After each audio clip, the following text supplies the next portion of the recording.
Hi, my name is Magnus, and today I'm going to be reading Book 2 of Meditations by Marcus Aurelius.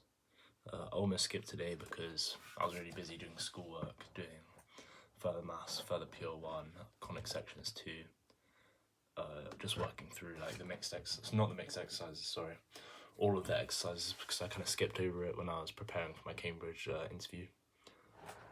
So I was thinking about skipping reading it today, but I thought, no, I've got to do it, got to keep it daily, uploading every day. So yeah, let's get into it. Book 2, written among the Kadai on the River Gran.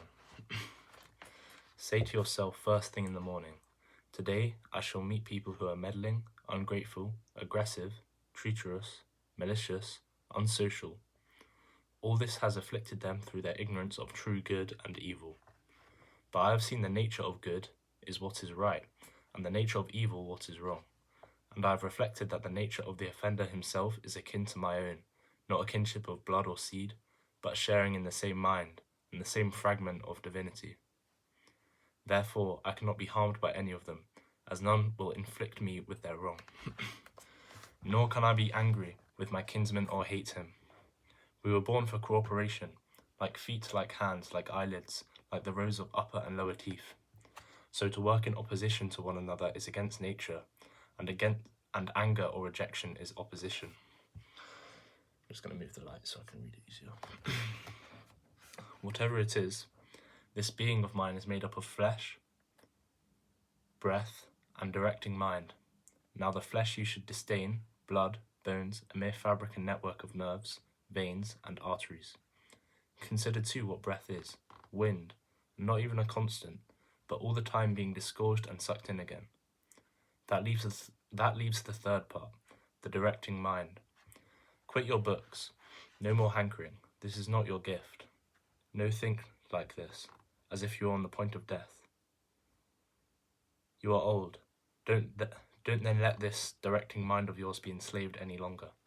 No more jerking to the strings of selfish impulse. No more disquiet at your present or suspicion of your future fate. The works of the gods are full of providence. The works of fortune are not independent of nature or the spinning and weaving together of the threads governed by the providence. All things flow from that world, and further factors are necessity and the benefit of the whole universe, of which you are a part. Now every part of nature benefits from that which is brought by the nature of the whole and all which preserves that nature. And the order of the universe is preserved equally by the changes in the elements and the changes in their compounds. Let this be enough for you, and your constant doctrine, and give up your thirst for books, so that you do not die a grouch, but in your true grace a heartful gratitude to the gods. Remember how long you have been putting this off, how many times you have been given a period of grace by the gods and not used it.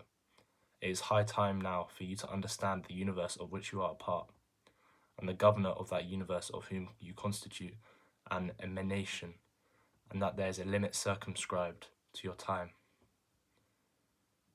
If you do not use it to clear away your clouds, it will be gone, and you will be gone, and the opportunity will not return.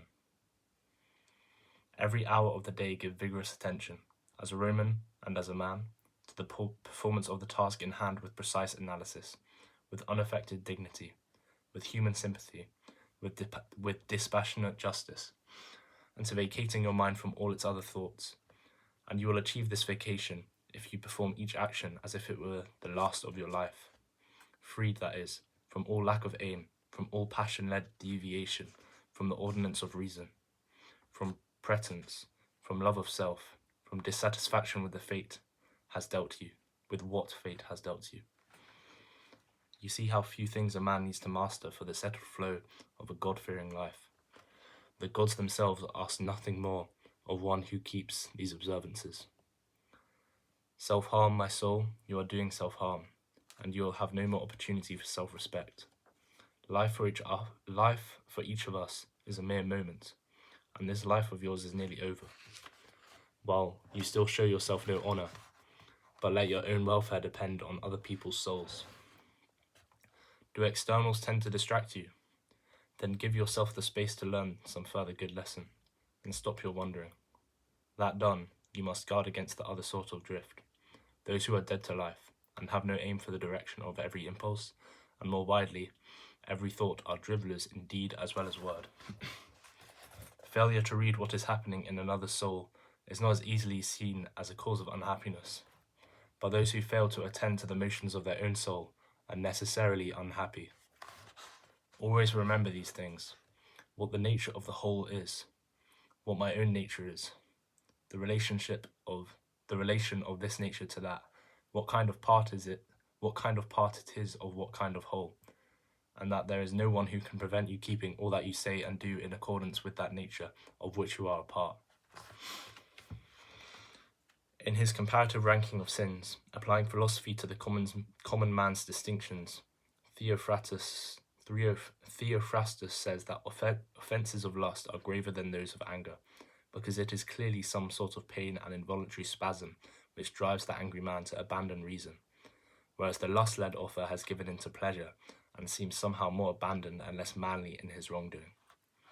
Rightly then, and like a true philosopher, Theophrastus said that greater censure attaches to an offence committed under the influence of pleasure than to one under the influence of pain. And in general, the one is more likely an injured party, forced to anger by the pain of provocation, whereas the other is his own source of the impulse to wrong, driven to what he does by lust. You may leave this life at any moment. Have this possibility in your mind in all that you do or say or think. Now departure from the world of men is nothing to fear, if gods exist, because they would not involve you in any harm. If they do not exist, or if they have no care for humankind, then what is life to me in a world devoid of gods, or devoid of providence? But they do exist, and they do care for humankind. And they have put it absolutely in man's power to avoid falling into the true kinds of harm, if there were anything harmful in the rest of experience, or they would have provided for that too, to make it in everyone's power to avoid falling into it. And if something cannot make a human being worse, how could it make his life a worse life? The nature of the whole would not have been blind to this, either through ignorance or with knowledge unaccompanied by the power to prevent and put right. Nor would it have made so great an error through lack of power or skill as to have good and bad falling indiscriminately on good and bad people alike.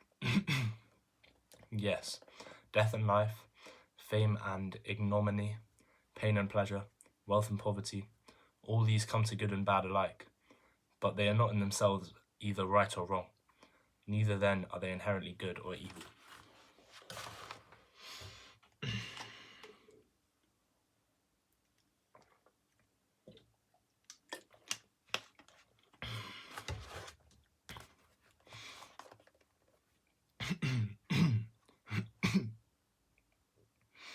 How all things quickly vanish, our bodies themselves lost in the physical world, the memories of them lost in time, the nature of all objects of the senses, especially those which allure us with pleasure, frighten us with pain, or enjoy the applause of vanity, how cheap they are, how contemptible, shoddy, perishable, and dead.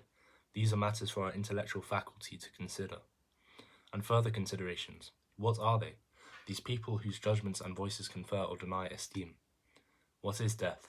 Someone looking at death per se, and applying the analytical power of his mind to divest death of its associated images, will conclude then that it is nothing more than a function of nature. And if anyone is frightened of a function of nature, he is a mere child. And death is not only a function of nature, but also to her benefit. Further, how does man touch God? With what part of his being? And when that part of him is in what sort of disposition? Nothing is more miserable than one who is always out and about, running round everything in circles. In Pindar's words, delving deep in the bowels of earth, and looking for signs and symptoms to divine his neighbour's minds. He does not realize that it is sufficient to concentrate solely on the divinity within himself, and to give it true service. That service is to keep it uncontaminated by passion, triviality, or discontent at what is dealt by gods or men. What comes from the gods demands reverence for their goodness, What comes from men is welcome for our kinship's sake, but sometimes pitiable also, in a way because of their ignorance of good and evil, and this is no less of a disability than that which removes the distinction of light and dark. Even if you were destined to live 3,000 years, or 10 times that long, nevertheless remember that no one loses any life other than the one he lives, or lives any life other than the one he loses. It follows that the longest and the shortest lives are brought to the same state. The present moment is equal for all, so what is passing is equal also. The loss therefore turns out to be the merest fragment of time. No one can lose either the past or the future. How could anyone be deprived of what he does not possess? So always remember these two things. First, that all things have been of the same kind of everlasting, coming round and round again, and it makes no difference whether one will see the same things for 100 years, or 200 years, or for an infinity of time. Second, that both the longest lived and the earliest to die suffer the same loss. It is only the present moment of which either stands to be deprived, and if indeed this is all he has, he cannot lose what he does not have. All is as thinking makes it so. The retort made to Mononymous and Cynic is clear enough, but clear too is the value of his saying, if one takes the kernel of it, as far as it is true. The soul of a man harms itself, first and foremost, when it becomes, as far as it can, a separate growth, a sort of tumour on the universe. Because to resent anything that happens is to separate oneself in revolt from nature, which holds on in collective embrace the particular nature of all other things. Secondly, when it turns away from another human being, or is even carried so far in opposition as to intend him harm, such is the case in the souls of those gripped by anger. A soul harms itself. Thirdly, when it gives in to pleasure or pain. Fourthly, when it dissimulates, doing or saying anything feigned or false.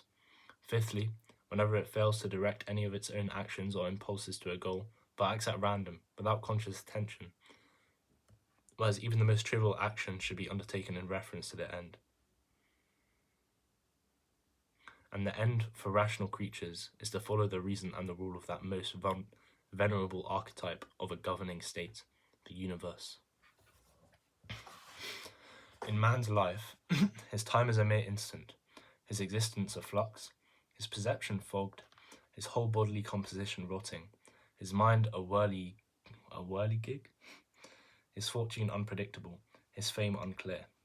To put it shortly, all things of the body stream away like a river. All things of the mind are dreams and illusion. Life is warfare, and a visit in a strange land. The only lasting fame is oblivion. What then can escort us on the way? One thing and one thing only, philosophy. This consists in keeping the divinity within us inviolate and free from harm, master of pleasure and pain, doing nothing without aim, truth or integrity, and independent of others' action or failure to act. Further, accepting all that happens and is allotted to it as coming from the source, which is its own origin, and at all times awaiting death with the glad confidence that it is nothing more than the dissolution of the elements of which every living creature is composed. Now, if there is nothing fearful for the elements themselves in their constant changing of each into another, why should one look anxiously in prospect at the change and dissolution of them all? This is in accordance with nature, and nothing harmful is in accordance with nature. So that's the end of book 2. I thought it was good to be fair. I was touching on why you shouldn't be afraid to die, and kind of how giving into lust is worse than giving into anger. Thought I touched on that. But yeah, so that's definitely an interesting few pages. I probably want to reread that at some point, but I'll probably just try to get through the whole book first. I'm on page 17, so yeah, I'm like, how many pages is it? There's like a bunch of notes at the end. It goes up to book 12, Yeah, so there's 122 pages. So I'm like 7th in. And I've been reading for 2 days. So should take me another, what if I'm 7th in? It's taking me 2 days. Then it should take me another 12 days to finish it. So yeah, it's not bad. Anyway, that's the video. Thanks for watching. If anyone did stay to the end, I definitely recommend Meditations. If anyone could like read it along with me, that could be a good journey. But yeah.